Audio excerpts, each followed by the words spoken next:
Oi. Olá, gente bonita, tudo bem com vocês? Para você que ainda não me conhece, meu nome é Jane, sou psicóloga social. Seja bem-vindo, seja bem-vinda. Fica à vontade, esse canal é seu, mas eu administro ele para vocês.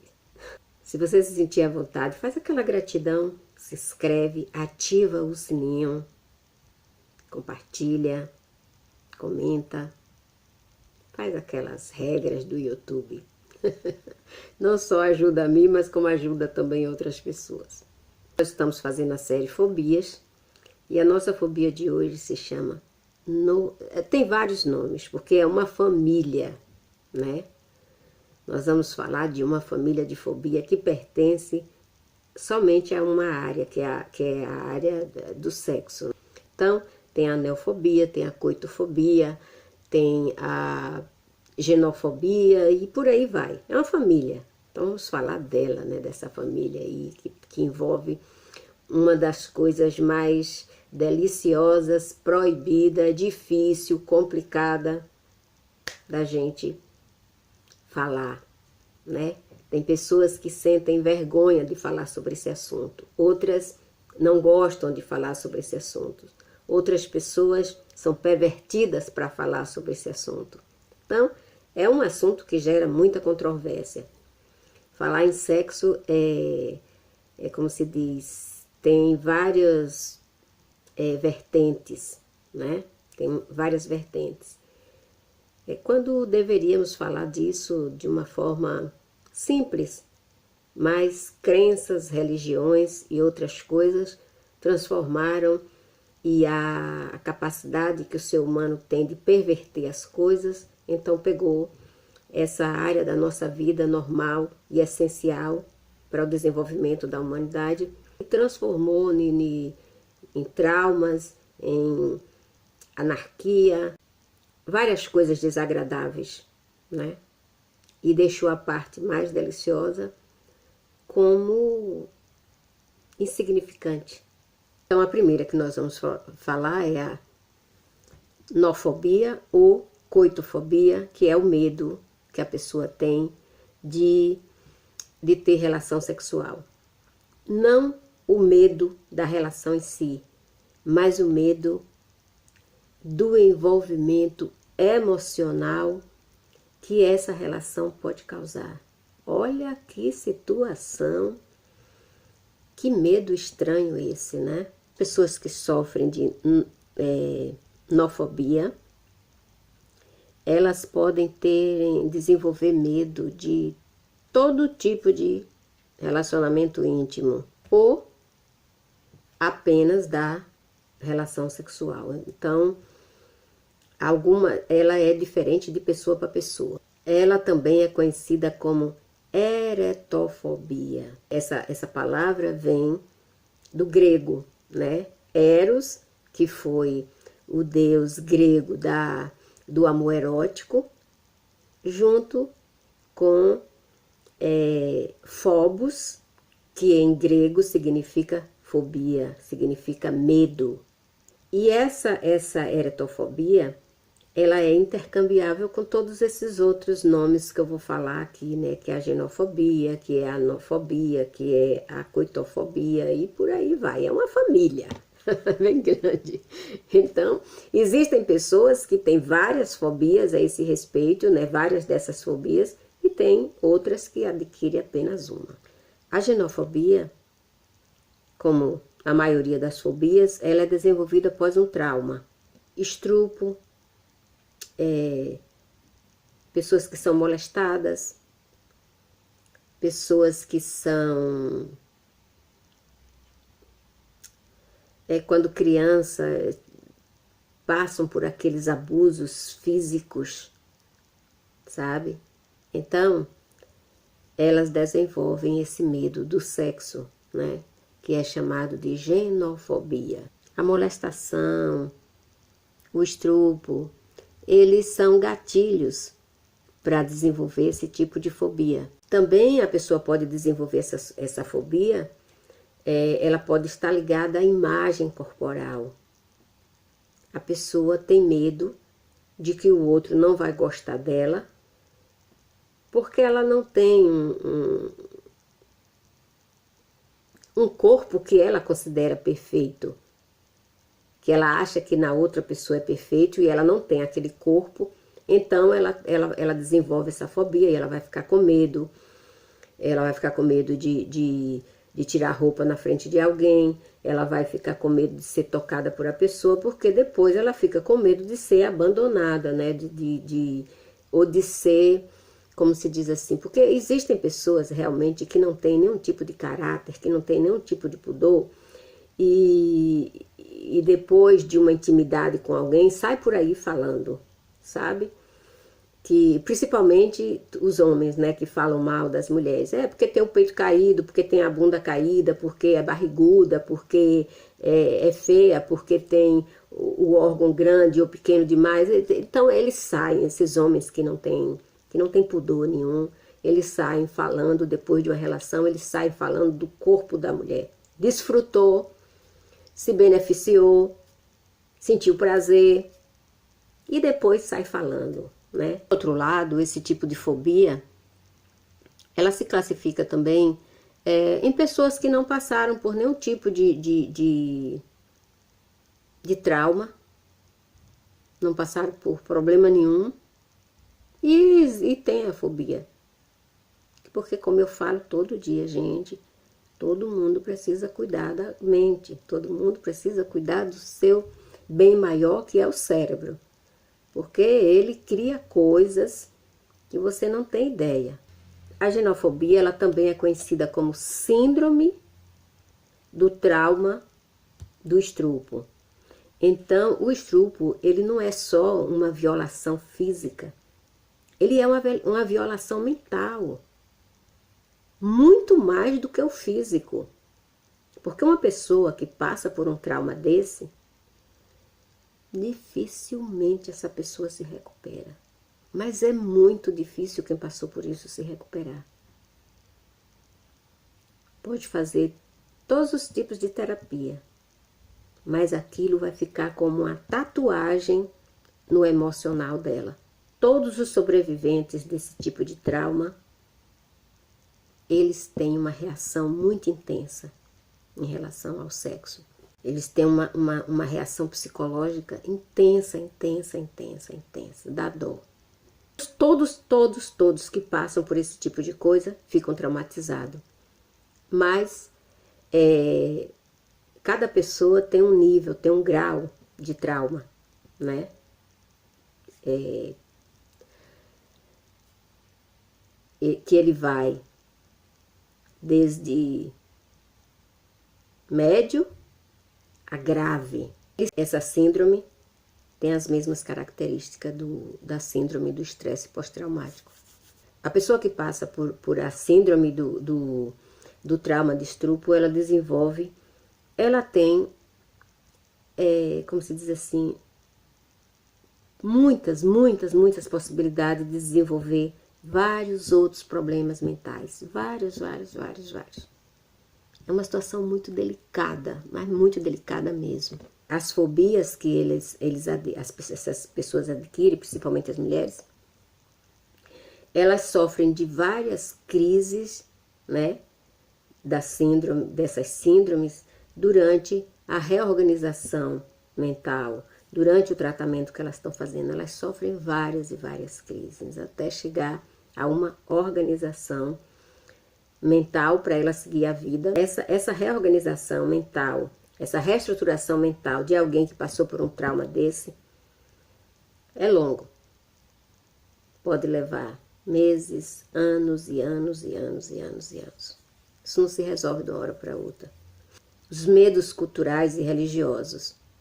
Você faz parte de alguma cultura ou você é membro de alguma organização religiosa que proíbe a relação sexual, isso não quer dizer que você tem uma fobia.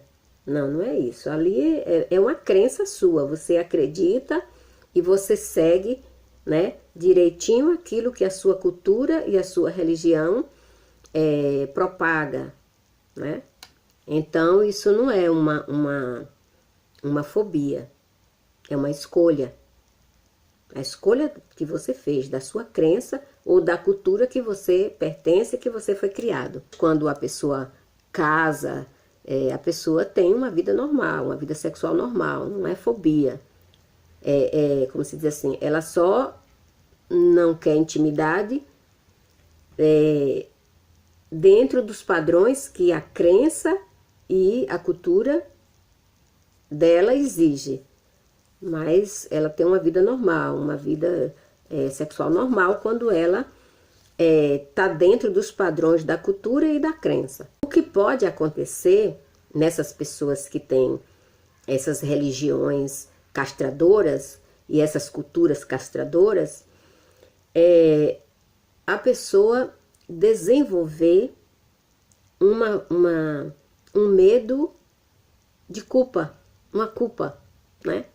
Porque a pessoa não sabe se aquilo é certo ou se é errado, principalmente agora nesse mundo digital em que as pessoas passam a descobrir várias outras culturas, várias outras crenças, e a pessoa começa a ter dúvida, e a pessoa começa a sentir culpa, e a pessoa começa a desenvolver alguma fobia de ser diferente do outro, de não ser igual aos outros, entendeu?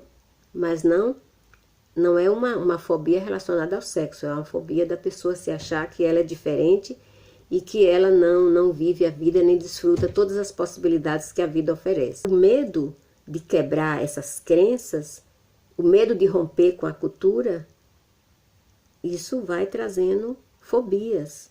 Tem religiões que elas são castradoras, elas são intimidadoras e elas causam uma série de fobias, uma série de medo nos seus seguidores, né?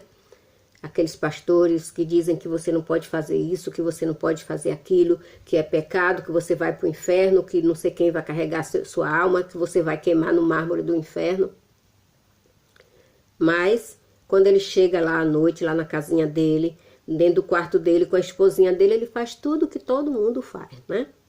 Agora, o fiel da igreja não pode fazer, porque ele causa tanto medo aos fiéis que o fiel desenvolve medo. Às vezes, pessoas que têm um relacionamento, é casado, segue tudo direitinho, começa a sentir medo. Começa a não querer tocar na esposa, começa a não querer tocar no marido, e aí começam as paranoias. Muitas religiões e algumas culturas, elas proíbem o relacionamento sexual, a não ser para procriar. Quer dizer, só quando vai procriar, eu quero ter um filho, aí é permitido. Fora disso, não é mais permitido. Que mente atrasada, que cultura atrasada, que religião atrasada. Mas existe. 2019 existe sim ainda. E isso causa uma série de trauma nessas pessoas. Quando essas pessoas se mudam, vão para outros países que a cultura é diferente, eles não se adaptam, eles ficam loucos. Os homens começam a praticar traição porque eles se sentem em liberdade. E as mulheres ficam cada vez mais temerosas, cada vez mais medrosas, cada vez mais solitárias, né? E algumas são até abandonadas pelo seu parceiro, porque quando eles caem no ocidente, então eles enlouquecem. Quando vê, já está sentindo culpa, já está sentindo medo, né? E dúvidas, e etc, etc, etc. Essa ansiedade que algumas pessoas têm de não agradar o parceiro, isso também pode gerar fobia, genofobia. Às vezes ele é leve, autolimitantes, graves, depende de pessoa. Né? Depende de pessoa. Tem pessoas que são extremamente sensíveis e para desenvolver uma fobia é daqui para ali. Existem pessoas também que têm medo de relações sexuais porque elas têm medo de desenvolver doenças tipo HIV ou as doenças sexualmente transmissíveis.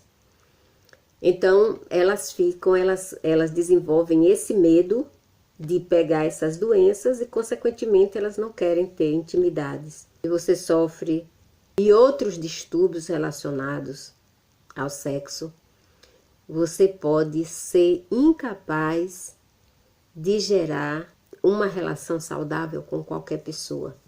Você começa a sentir que sexo é um crime, é um pecado, é perigoso e que não vale a pena, e aí você vai ter uma vida muito difícil.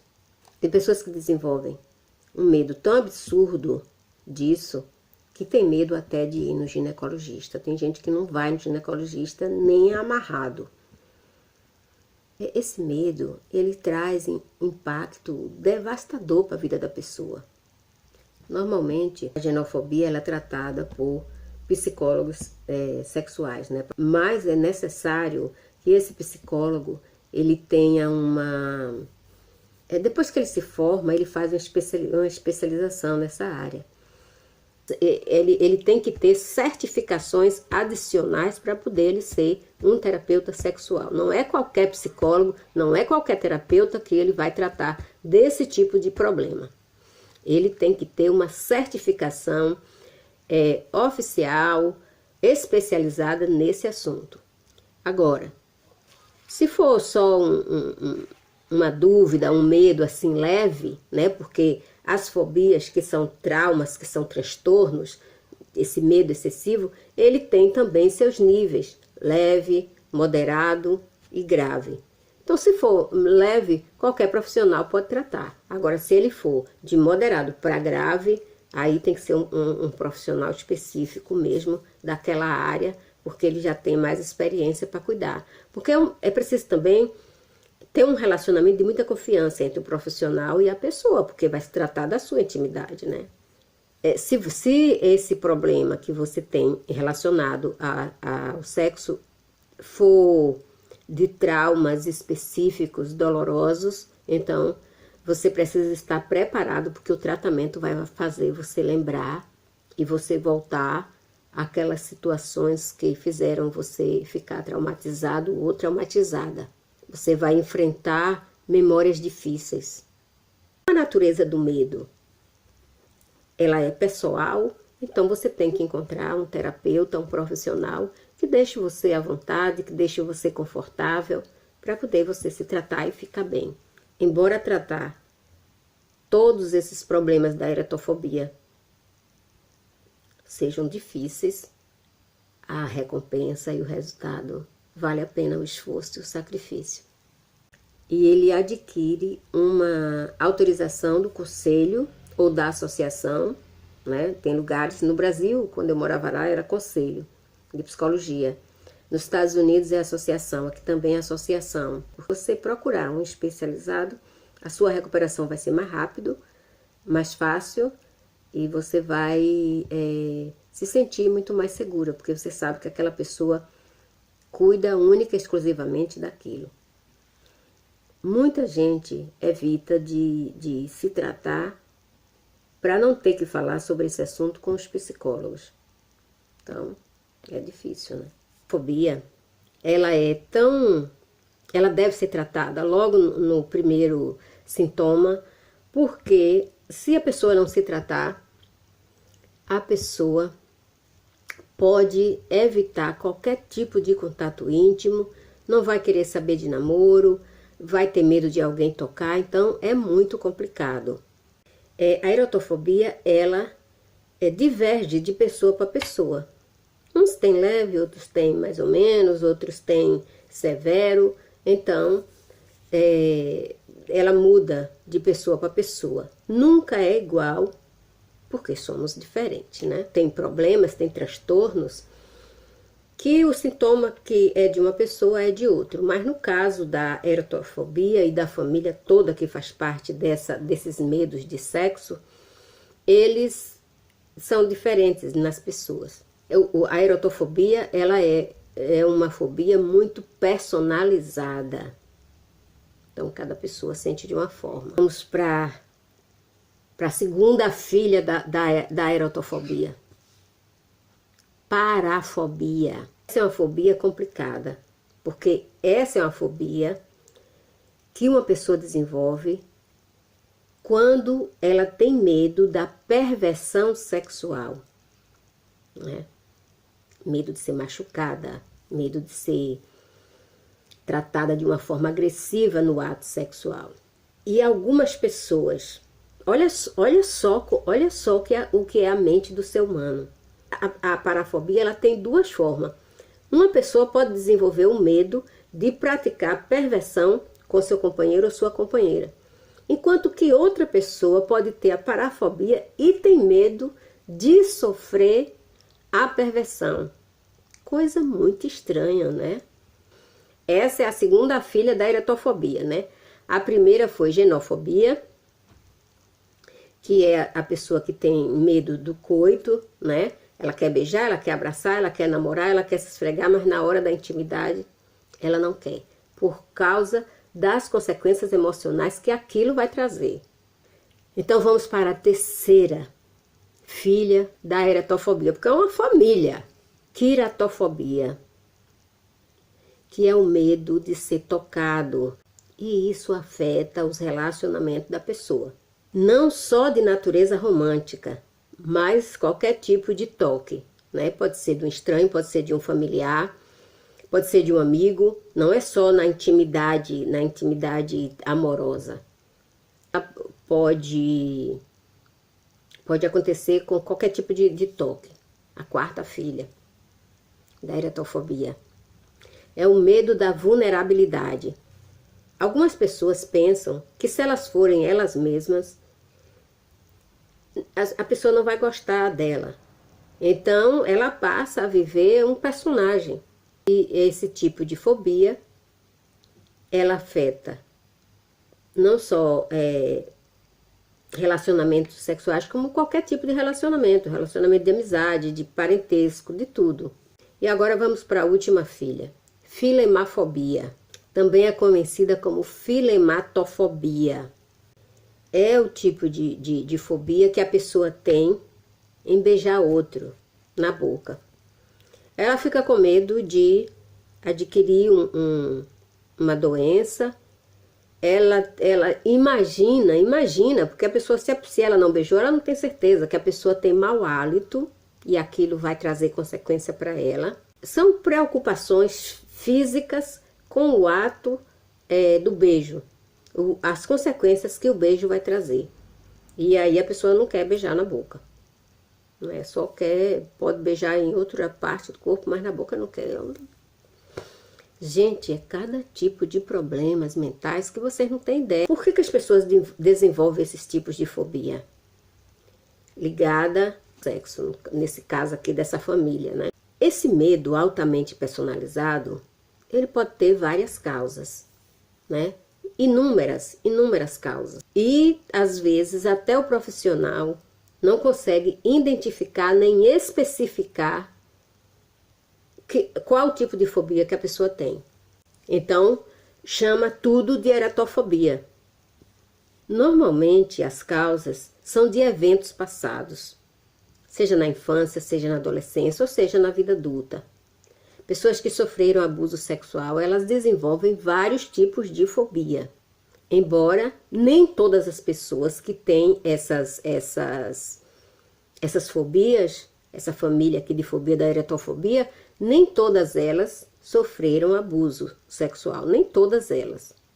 Mas a maioria desenvolve esse tipo de fobias por causa de algum abuso que sofreu em algum momento da vida. Pessoas que passaram por um trauma muito grande. Se o trauma for físico, então ela desenvolve a eretofobia. Se o trauma for emocional, ela pode desenvolver outros tipos de fobia. Essas pessoas, elas têm dificuldade de desenvolverem intimidades ou relacionamentos de vulnerabilidade, ligados à vulnerabilidade. Padrões de pensamento do passado e atual. Isso causa ansiedade, porque a fobia ela é desenvolvida por um excesso de ansiedade. E o excesso de ansiedade é um excesso de medo. Então, é tudo coligado. É uma coisa que desenvolve outra, que desenvolve outra, desenvolve outra, e vai modificando o comportamento normal e natural do ser humano. O medo, que tem uma base médica legítima, ele não é considerado fobia, é considerado medo mesmo, medo, porque medo é uma emoção primária, você nasce já com medo, porque o medo na realidade, o medo normal, o medo comum, com base médica, né, legítima, o medo ele faz você ter Ele é uma proteção. Ela protege você, né? Você vê o fogo, você sabe que o fogo queima, então você não vai pôr a mão. Você não vai atravessar uma rua se o sinal não estiver fechado para os carros. Então, esse é um medo normal. É um medo que te protege, que te dá a proteção. É o respeito que você tem pela sua própria vida. Quando isso extrapola, quando esse medo extrapola, aí ele passa a ser uma fobia. Porque é o excesso do medo. O medo normal, ele não faz mal a ninguém. Ao contrário, ele protege. Mas quando ele se excede, ele causa todo esse tipo de problemas que a gente vem falando esses dias. Seja paciente com você, seja honesto com seu terapeuta, fale a verdade, não esconda nada. Porque se você for sincero ou sincera com seu terapeuta, ele vai poder, em um tempo mais curto, ajudar você a se livrar desses medos, né? Vai diminuir, eles vão diminuir e você vai poder aproveitar uma vida sexual mais saudável, sem medo e ser feliz, ok? Então esse foi nosso bate-papo de hoje. Beijo no coração, fica com Deus. Gratidão.